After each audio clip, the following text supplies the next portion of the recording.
Alhamdulillah Rabbil Alamin. Wassalatu wassalamu ala nabiyyina Muhammadin wa ala alihi wa sahbihi ajma'in. Amma ba'd. Sebuah kisah tentang seorang yang bernama Khalid bin Yahya al-Burmuki. Diceritakan oleh Imam Ibn Qutaybah dalam Uyunul Akhbar bahwa di zaman Khalid bin Yahya al-Burmuki, penguasa saat itu sangat memusuhi orang-orang Burmuk, yaitu orang-orang yang berasal dari daerahnya Khalid bin Yahya. Penguasa yang lalim tersebut, mereka membunuhi orang-orang yang berasal dari Burmuk, merampas harta mereka. Adapun yang selamat maka dipenjarakan. Di antara yang dijebloskan ke dalam penjara adalah Khalid bin Yahya dan juga bapaknya, yaitu Yahya. Keduanya dimasukkan ke dalam penjara yang gelap, yang dingin, yang pengap, sebagai bentuk penyiksaan kepada mereka berdua. Kebetulan bapaknya, yaitu Yahya, adalah seorang yang rajin beribadah kepada Allah Subhanahu wa Ta'ala. Rajin untuk menunaikan salat, puasa, dan sekian ibadah-ibadah yang lainnya. Karena dia adalah orang yang rajin salat, termasuk bangun malam, maka tentunya dia membutuhkan air untuk berwudu. Padahal yang tersedia di dalam penjara hanyalah seember air yang begitu dingin. Padahal bapaknya adalah seorang yang sudah lanjut usia, sehingga manakala dia menyentuh air yang dingin itu, bisa jadi dia akan jatuh sakit. Maka Khalid pun berpikir, bagaimana caranya supaya saya bisa membuat air yang dingin ini menjadi hangat. Ketika bapaknya sudah tidur di malam hari, Khalid memeras otaknya. Kemudian dia berbaring sambil berpikir, mencari ide bagaimana caranya supaya air yang ada dalam ember ini menjadi air yang hangat. Ketika dia sedang berbaring, dia melihat ke lantai. Ketika dia sedang berbaring, dia melihat ke langit-langit penjara. Ternyata di situ ada penerangan, ada lampu di situ. Wah, kata dia, ini dia idenya. Bagaimana caranya supaya lampu yang ada di langit-langit ini, cahaya yang ada di situ dan hawa hangat yang ada di situ bisa berpindah ke ember ini. Setelah bapaknya tidur terlelap, maka Khalid pun mengambil ember tadi. Kemudian dia dekatkan ember itu dengan tangan kanannya. Dia dekatkan menuju ke lampu tadi. Berapa menit kira-kira? Ember. Bukan gelas, bukan pula mangkok, tapi ember yang berat diangkat dengan tangan kanannya. Semenit, 2 menit, paling 5 menit, tangannya sudah semutan. Akhirnya diganti ke tangan yang sebelah kiri. Dia angkat dengan tangan kirinya. Kemudian setelah capek, dia angkat lagi, ganti dengan tangan kanannya. Begitu dia ganti tangan kanan, kiri, kanan, kiri, kanan, kiri, sampai ayam jantan berkokok. Ketika ayam jantan berkokok, dia bangunkan bapaknya, Pak, silahkan, air hangat sudah siap. Bapaknya tidak tahu bahwa air hangat yang ada di hadapan dia adalah merupakan hasil kerja Khalid semalam suntuk. Malam kedua, Khalid melakukan hal yang serupa. Malam ketiga melakukan hal yang serupa. Sampai ketahuan oleh penjaga penjara. Dan itu dianggap sebuah pelanggaran. Apa hukumannya? Hukumannya lampu tadi dicabut. Khalid tambah bingung, gimana caranya supaya saya bisa menghangatkan air ini, padahal saya ingin berbakti kepada bapak saya. Apa yang dilakukan Khalid? Ketika bapaknya sudah terlelap tidur, dia berpikir lagi. Dia memikirkan, memeras otaknya, mencari cara gimana caranya supaya air ini menjadi hangat. Sampai terdetiklah sebuah ide yang barangkali menurut sebagian orang ide ini adalah ide gila. Apa ide tersebut?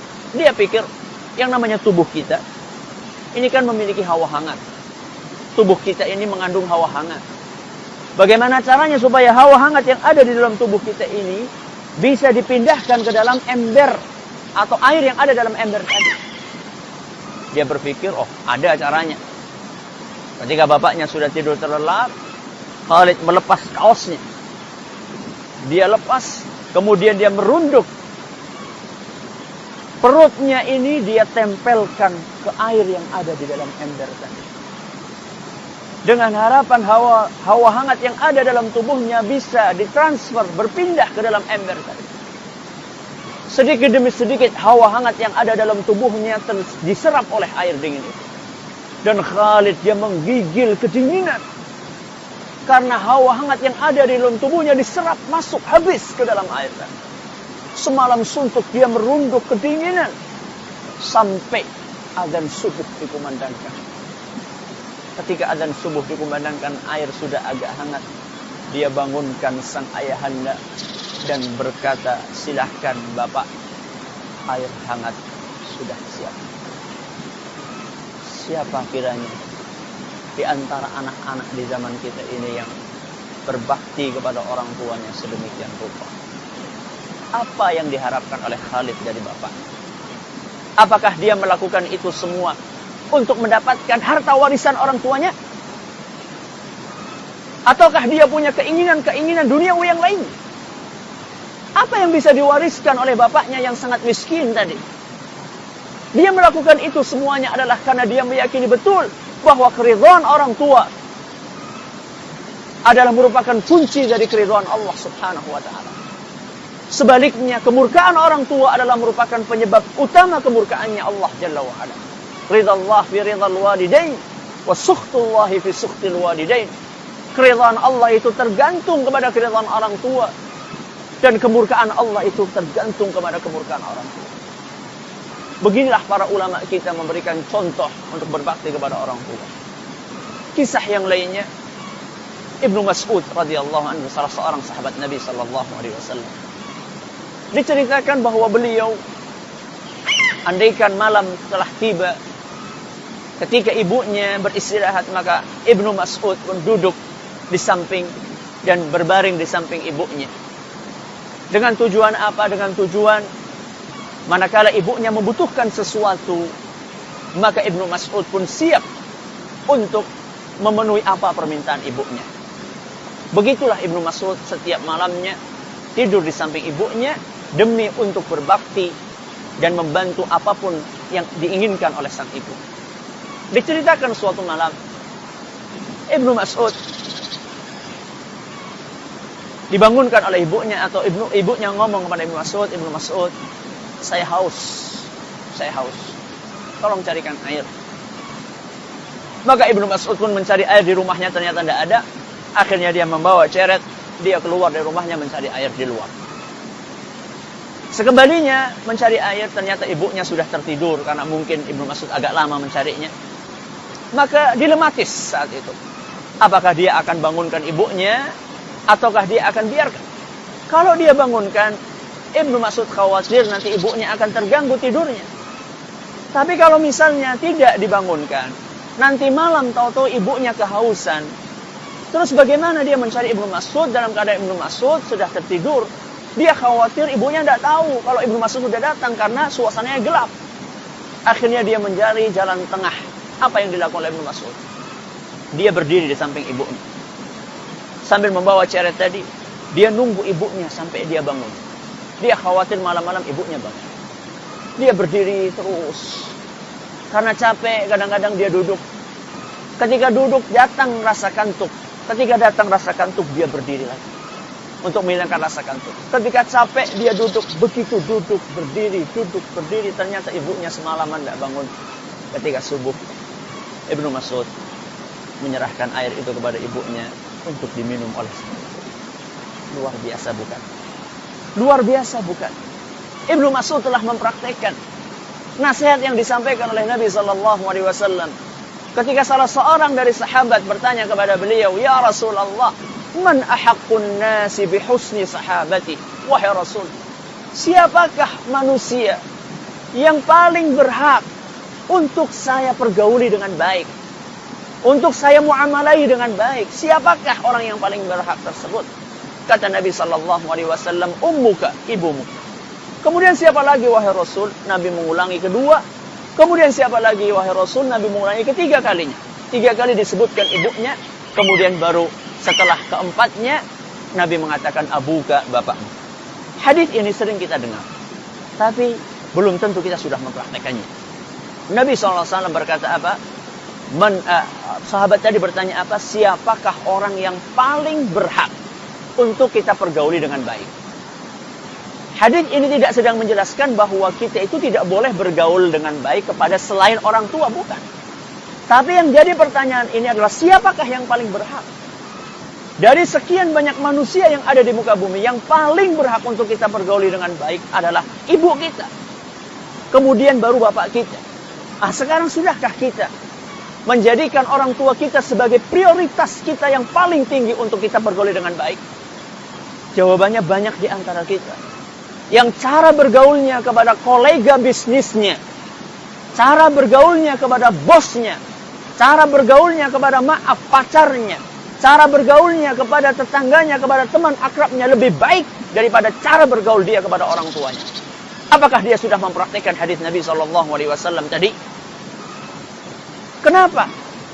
Dia bisa bermuka senyum, dia bisa bermuka manis, dia bisa berkata lembut kepada kolega bisnisnya. Sedangkan dia ketika bertemu dengan orang tuanya, dia bermuka masam, membentak orang tuanya, seakan-akan maaf, seperti membentak seekor binatang yang hina. Apakah itu praktek dari hadis Nabi SAW?